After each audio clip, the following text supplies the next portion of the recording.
Hello everyone, this is Salma Aftab and welcome back to your online classes by Cell. Hope आप लोगों के exams अच्छे से हो गए होंगे and after the exam today is my first class. Today we will discuss the difference between the SN1 and SN2 reaction. What is the difference exactly हम लोग पढ़ने जा रहे हैं. What is the difference between the SN1 and SN2 reaction? बहुत सारी problems होती है स्टूडेंट्स को और इससे क्वेश्चंस भी बहुत आते हैं. दैट्स वाई मैंने अलग से इस पॉइंट को लिया है कि what is the difference between the SN1 and SN2 reaction. ठीक है,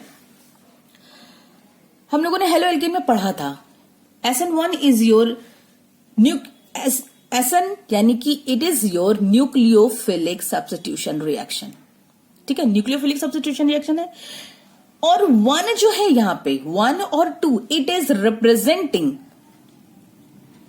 representing the unimolecular reaction.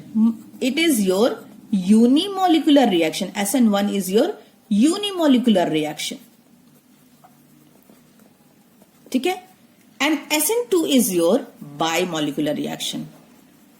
Bimolecular reaction. It means in this reaction the rate is directly proportional to the substrate only. हम लोग halo alkane की बात करेंगे, alkyl halide की बात कर रहे हैं.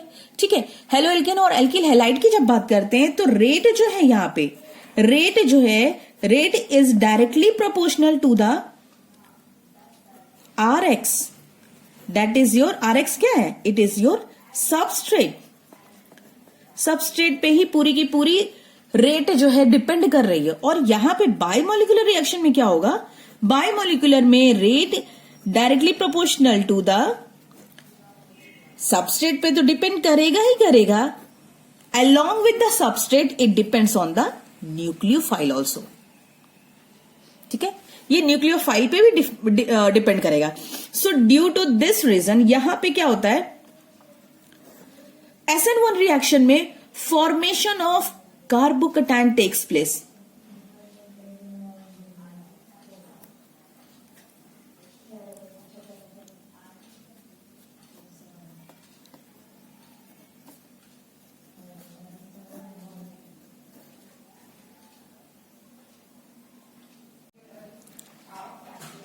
In SN2 reaction there is a formation of transition state takes place. Transition state takes place. ठीक है, यहां पे सबस्ट्रेट पे रिएक्शन डिपेंड कर रही है, यहां पर दोनों पे डिपेंड कर रही है, न्यूक्लियोफाइल पे भी और सबस्ट्रेट पे भी. ठीक है, ये बहुत बड़ा इंपॉर्टेंट डिफरेंस है. यहां पे कार्बोकैटायन बनेगा और यहां पे ट्रांजिशन स्टेट. ये कार्बोकैटायन का रोल कहां पे प्ले करता है? एक्चुअली में यहां पे हम लोगों के पास है वीक न्यूक्लियोफाइल. यहां पे जो होंगे that will be weak nucleophile. ठीक है, वीक न्यूक्लियोफाइल जहां पे यूज होगा वहां पे SN1 रिएक्शन होगी और SN2 reaction is based on depend on the strong nucleophile. यहां पे स्ट्रॉन्ग न्यूक्लियोफाइल होगी और वो न्यूक्लियोफाइल कौन कौन सी होगी एग्जाम्पल हम लोग देख सकते हैं. ठीक है, वीक न्यूक्लियोफाइल में कौन कौन सी एग्जाम्पल है weak nucleophile? That is our H2O.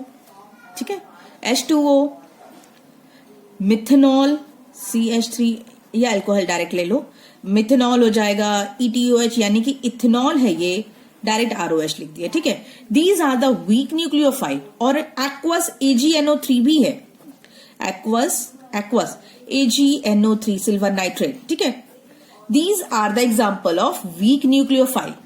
ये वीक न्यूक्लियोफाइल है. ठीक है, और ये जो है हम लोगों के पास स्ट्रॉन्ग न्यूक्लियोफाइल में कौन कौन से हैं? स्ट्रॉन्ग न्यूक्लियोफाइल में हम लोगों के पास है अपना DMF, KOH, DMSO. ये सारे जो है acetone. These are the compound which act as a strong nucleophile. ठीक है, ये स्ट्रॉन्ग न्यूक्लियोफाइल की तरह डिपेंड करेगा। ठीक है, और लास्ट में एक आ जाता है that is our racemic mixture. अगर यहां कार्बोकैटायन बनेगा तो इसका बन जाता है रेसिमिक मिक्सचर। रेसिमिक मिक्सचर यानी कि we will get 2 product. Racemic mixture में हमें 2 प्रोडक्ट मिलेगा। दैट इज अगर आर कन्फिग्रेशन है तो हमें एस भी मिलेगा और आर भी कन्फिग्रेशन, दोनों कन्फिग्रेशन हमें मिलेगा। ठीक है, रेसिमिक मिक्सचर में, in the case of racemic mixture SN1 reaction. ठीक है, और यहां पे हम लोगों को क्या मिलेगा, वॉल्डेन इन्वर्जन। यहां पे मिलेगा वॉल्डेन इन्वर्जन। ठीक है, वॉल्डेन इन्वर्जन में क्या होगा, if we are having R configuration, अगर आर की कन्फिग्रेशन है किसी भी कंपाउंड की, तो हम लोगों की कंपाउंड वो चेंज होकर एस में कन्वर्ट हो जाएगा। If it is S configuration then it will change into R configuration, मतलब जस्ट ऑपोजिट। क्योंकि ये रिएक्शन जो है, ये रिएक्शन में ट्रांजिशन स्टेप बन रहा है, ट्रांजिशन स्टेट बनता है। ठीक है, ट्रांजिशन स्टेट। और एक और इंपॉर्टेंट चीज है, ये रिएक्शन जो है SN1 है, यूनिमोलिकुलर रिएक्शन। ये रिएक्शन जो होती है मोर देन 1 स्टेप या 2 स्टेप हम कह सकते हैं। सिंपल लिखो, 2 स्टेप रिएक्शन है ये, 2 स्टेप रिएक्शन है, और यहां पे ट्रांजिशन स्टेट बनता है। That's why this reaction is of 1 step reaction only. 1 step reaction, ये 1 स्टेप रिएक्शन है। ठीक है, ये 2 स्टेप रिएक्शन है, ये 1 स्टेप रिएक्शन है। अब हम आते हैं इसके प्रोग्रेस ऑफ रिएक्शन। अच्छा देखो, ये जितने भी हैं इनका जरा रोल देख लेते हैं। क्योंकि जितने भी सॉल्यूशंस बनते हैं, जितने भी हम लोग के रिएक्टेंट कंबाइन करके प्रोडक्ट बनाते हैं, ठीक है, कंबाइन करके प्रोडक्ट बना रहे, सबकी जितनी भी रिएक्शंस प्रोसीड करवाते हैं, सॉल्वेंट के प्रेजेंस में हम लोग रिएक्शंस को प्रोसीड करवाते हैं। ठीक है, सॉल्वेंट के प्रेजेंस में। तो that's why we must know about the types of solvent. मतलब इस रिएक्शन को रिएक्शन इसके एग्जांपल्स लेने से पहले first of all we will understand the types of solvent, कितने तरह के सॉल्वेंट होते हैं और उन सॉल्वेंट का क्या क्या रोल है कैसे रिएक्शन में। ठीक है, SN1 और SN2 में ये मेन एग्जैक्टली इतनी हम लोगों की डिफरेंस होती है। अगर इतना पता है ना, इतना पता है तो you can do any reactions. ठीक है, SN1 और SN2 में हम लोग ये रिएक्शंस बहुत आसानी से कर सकते हैं।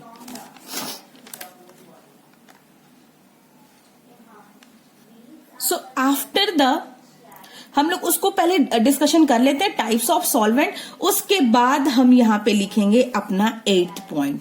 ठीक है, वो 8 पॉइंट उसी के बेसिस पे हम लोग लिखेंगे यहाँ पे। ठीक है, पहले हम अपना टाइप्स ऑफ सॉल्वेंट पढ़ लेते हैं, समझ लेते हैं, उसके बाद में हम यहाँ पे अपना 8 point we are going to write, और वो समझ में आ जाएगा कि कहां पे रोल प्ले कर रहा है अपना सॉल्वेंट। ठीक है, now come to the types of solvent. ठीक है, 2 तरीके के सॉल्वेंट है जो हम लोग लैब में बनाते हैं अपने रिएक्शंस को या रिएक्टेंट को प्रोडक्ट कन्वर्ट करवाने के लिए। तो 2 तरीके के सॉल्वेंट यूज करते हैं। First one is your polar solvent. कौन सा solvent? That is your polar solvent. ठीक है, और second one is your non polar solvent. ठीक है, नॉन पोलर सॉल्वेंट। ठीक है, 2 ये हो गया non polar solvent, non polar को अभी एग्जांपल, ये हो गया पोलर सॉल्वेंट। ठीक है, पोलर सॉल्वेंट और नॉन पोलर, पहले नॉन पोलर थोड़ा सा है डिस्कस कर लेते हैं। ठीक है, नॉन पोलर सॉल्वेंट ऐसे सॉल्वेंट है हम लोगों के, ऐसे सॉल्वेंट है जिसमें कि कोई पोलैरिटी है ही नहीं, कोई पोलर चार्जेस, मतलब चारों साइड से कंपाउंड जो है सेम है, and that's why they are called as non polar, non polar. ठीक है, कोई पोलैरिटी उसमें है ही नहीं। दैट इज आवर, अगर एग्जांपल ले ले benzene, so benzene is your polar, non polar solvent, और साइक्लोहेक्सेन, ये दोनों कंपाउंड है, इसमें चारों तरफ से बेंजीन को अगर हम ये देख लें एग्जांपल, ठीक है, दिख रहा है ना, दिस इज योर बेंजीन। ठीक है, बेंजीन हो गया। साइक्लोहेक्सेन कुछ नहीं करना, ये हो गया साइक्लोहेक्सेन।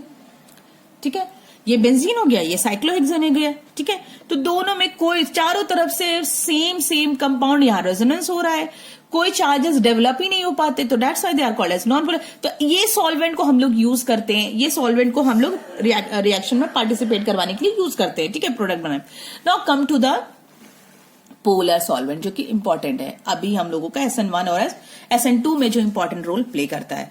अब पोलर सॉल्वेंट जो है, again polar solvent are categorise into two types. That first है हम लोगों का पोलर प्रोटिक सॉल्वेंट। फर्स्ट है पोलर प्रोटिक सॉल्वेंट। पोलर मतलब चार्जेस भी डेवलप्ड है उसमें, और protic solvent, polar protic solvent. अभी एक एक करके सब समझते हैं, ठीक है। Polar protic solvent, polar protic solvent यानी कि इसमें पोलैरिटी भी डेवलप करेगा, पोलैरिटी भी है, दो डाइपोल जनरेट भी हो रहा है, ठीक है, डाइपोल भी जनरेट हो रहा है, और उसके साथ साथ प्रोटॉन भी निकल रहा है, यानी कि H+ आयन भी निकलेगा। तो these type of compound, these type of solvent is called as polar protic solvent. Suppose just take an example, that is your H2O, ठीक है, ROH और एसिटिक एसिड CH3COOH, ठीक है, ये सब है। अगर H2O से देखें तो हम लोग के पास H+ आयन निकल रहा है, और H+ के साथ OH- मतलब निकलेगा ही H+ आयन, ठीक है। उसके बाद में यहां पे ROH में से क्या निकलेगा, ऐसा नहीं है कि R+OH- निकल गया H2O की तरह, नहीं, यहां पे हम लोगों के पास क्या निकलेगा, RO- और H+, यह निकलेगा, ठीक है। यहां पे क्या निकलेगा, यहां पे एसिटेट आयन निकलेगा CH3COO- और H+ आयन। मतलब तो सब में देखो कॉमन चीज जो है हम लोगों के पास, कॉमन चीज जो है सब में H+ आयन निकल रहा है, यानी कि H+ आयन को हम लोग क्या कहते हैं, प्रोटॉन। ये इसी को हम लोग प्रोटॉन कहते हैं, क्योंकि एक इलेक्ट्रॉन था इसके पास, और हाइड्रोजन की एटॉमिक नंबर 1 है, और वो जो 1 है और 1 भी इलेक्ट्रॉन निकल चुका है। Now it doesn't have any electron, सिर्फ बाहर कोई इलेक्ट्रॉन इसके पास बचे ही नहीं है, सिर्फ और सिर्फ इसके पास प्रोटॉन बचे हैं। That's why it is called as proton.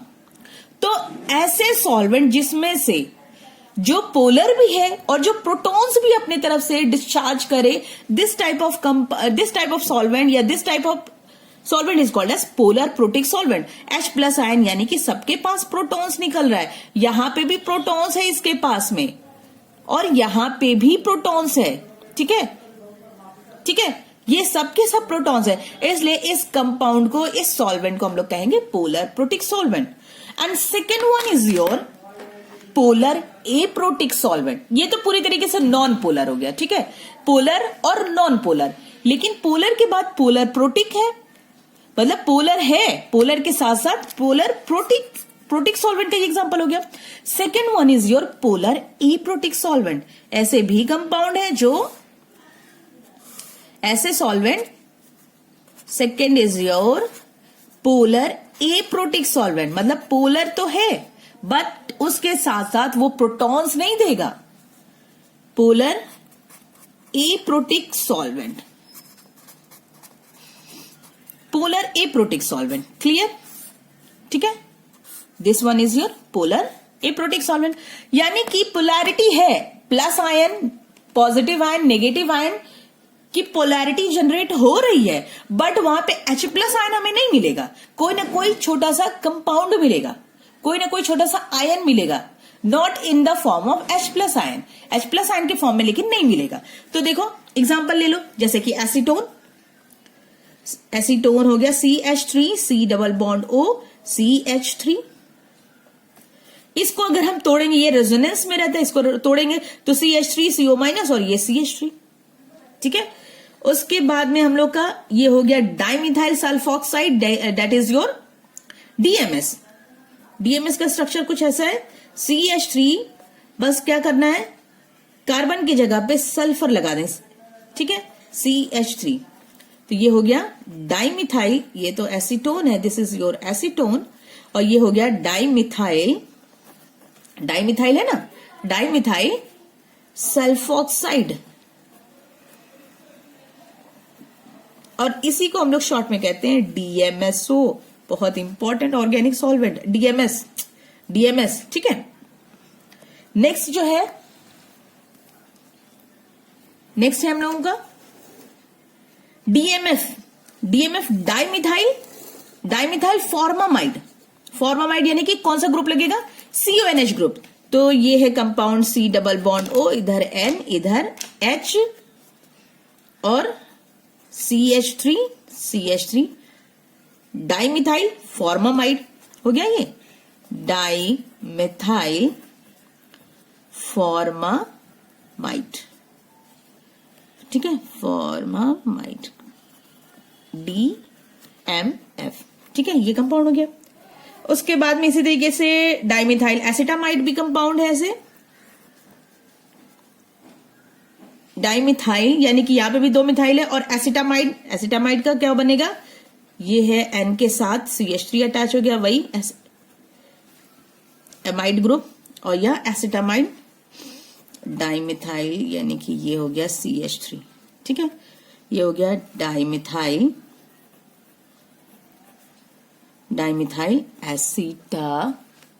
Acetamide, ये हो गया DMA, ठीक है। तो पोलर तो है, चार्जेस डेवलप हो गए, यहां पे हम लोगों के पास ये कंपाउंड ऐसे निकल जाएगा, ठीक है, रेजोनेंस के फॉर्म में ये कंपाउंड ऐसे निकलेगा और ये CH3 इस फॉर्म में निकलेगा, यहाँ O माइनस CH3 प्लस के फॉर्म में निकलेगा, ये O माइनस CH3 प्लस यहाँ पे भी इस तरीके से ये रेजोनेंस में रहेगा और CH3 प्लस अपना निकल जाएगा, ठीक है, प्लस के फॉर्म में।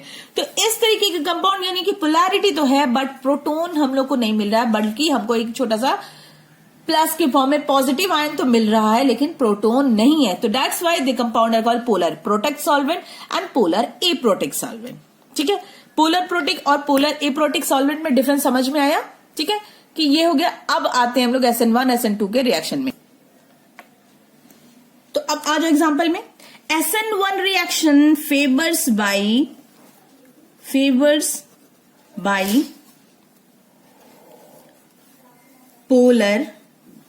Polar protic solvent. अगर सपोज मान लो इसके अलावा कहीं और भी आ गया, कुछ और सॉल्वेंट उन्होंने दे दिया, तो बता सकते हो कि SN1 रिएक्शन किस पर डिपेंड करता है। पोलर प्रोटिक सॉल्वेंट अगर है रिएक्टेंट के साथ, then it will give SN1 reaction, ठीक है, पोलर प्रोटिक सॉल्वेंट। यानी कि देखो सब में H प्लस आयन निकलेगा, ठीक है, पोलर प्रोटिक। देखो यहां पे भी H प्लस आयन, अल्कोहल है, ये भी है, ये एक्वस AgNO3, ये वीक न्यूक्लियोफाइल है, ठीक है। उसके बाद में पोलर प्रोटिक सॉल्वेंट, ये अलग से एग्जांपल दिया है, वीक न्यूक्लियोफाइल है लेकिन यहां पे प्रोटॉन्स नहीं है, ठीक है। नेक्स्ट आ जाते हैं हम इसमें एग्जांपल में पोलर एप्रोटिक सॉल्वेंट। यहां पे ये कंडीशन अलग आ जाएंगी, इस पे हम बात करेंगे बाद में। नेक्स्ट आ जाओ पोलर एप्रोटिक सॉल्वेंट, यही सारी चीजें जो है पोलर एप्रोटिक सॉल्वेंट, यही तो है ना। तो अपना एसिड तो यहां पे लिख देते हैं फेवर्स बाय, ये लिखना था ना, favours by polar aprotic solvent, ठीक है, हो गया। पोलर प्रोटिक सॉल्वेंट अगर है then it will give SN1 reaction, और पोलर एप्रोटिक सॉल्वेंट है then it will give SN2 reaction. So in the next class we will do the problems regarding the SN1 and SN2 reaction. Till then, take care, stay safe, stay home, and goodbye.